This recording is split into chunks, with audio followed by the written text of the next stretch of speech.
So hello everyone, I hope you are doing well. So recently एक update निकल के ये आ रहा है कि पाकिस्तान जो है ये बेसिकली ब्रिक्स जो मेंबरशिप है उसको ज्वाइन करना चाहता है और इसके लिए रसिया का वो सपोर्ट चाह रहा है। क्यों रसिया?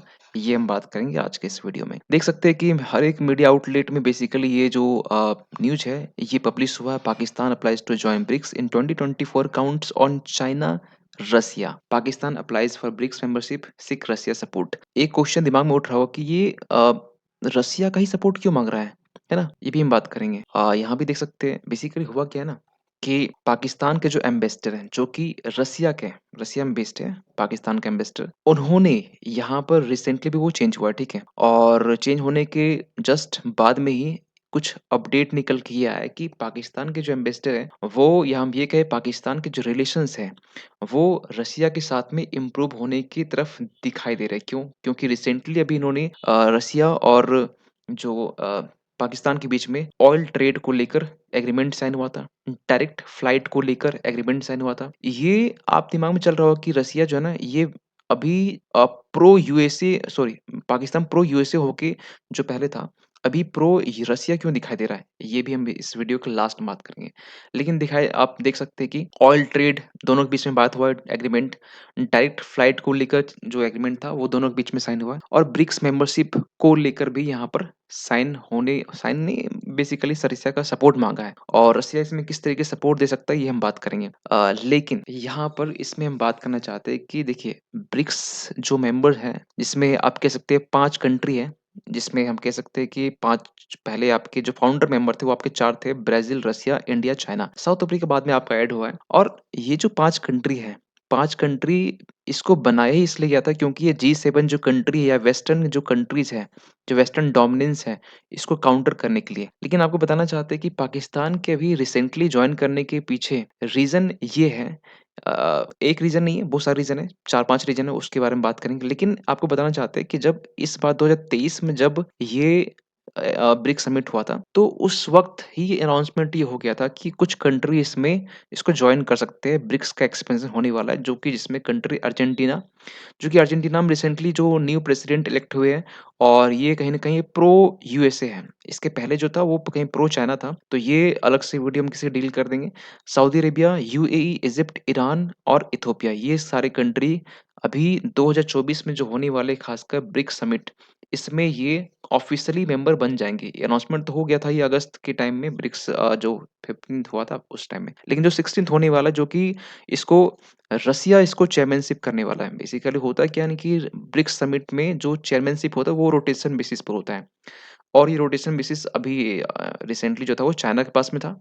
ठीक है, इसके पहले साउथ अफ्रीका के पास में था और अभी जो है रसिया के पास में है। तो रसिया से रिक्वेस्ट की जाएगी कि रसिया थोड़ा जो पाकिस्तान की जो एंट्री है वो करवा सके।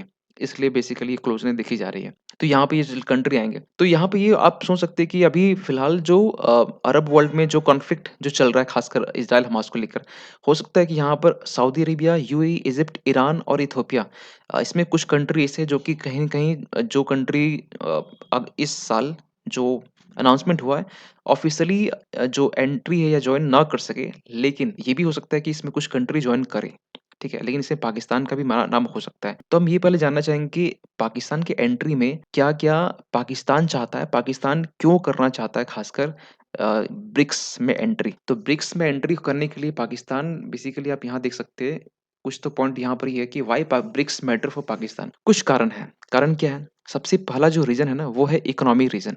पाकिस्तान चाहता है कि उनकी जो इकोनॉमी है और पॉलिटिकल जो स्ट्रक्चर है बिल्कुल अभी बोल सकते हैं क्राइसिस। तो इकोनॉमी को बूस्ट अप मिलेगा, तो एग्रीमेंट तो इंडिविजुअल बोल सकते हैं रसिया से साइन हो चुका है, लेकिन ब्रिक्स में आने के बाद में पाकिस्तान को सहायता इस तरीके से मिलेगी मिलेगी कि ब्रिक्स जो है ना, ये आप कह सकते हैं कि ब्रिक्स जो नेशन है, इसमें एक नेशनल डेवलपमेंट बैंक है या ब्रिक्स बैंक जिसे हम कहते हैं। तो इसमें ना, इसके ज़रिए कहीं न कहीं इस बैंक से लोन जो है ना ईज़िली आप बोल सकते हैं पाकिस्तान को मिल सकता है। तो पाकिस्तान की जो इकोनॉमिक क्राइसिस है, जो अभी जूझ रही है, इनकी जो खासकर वहाँ की जो जीडीपी पर कैपिटा वो भी बहुत हाई है, तो ये कम से कम सॉर्ट आउट हो सकता है।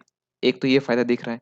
दूसरा फ़ायदा ये है कि इसी में फाइनेंशियली बोल सकते हैं कि एक टर्म है सीआरए। आप बोलेंगे सीआरए ये क्या है?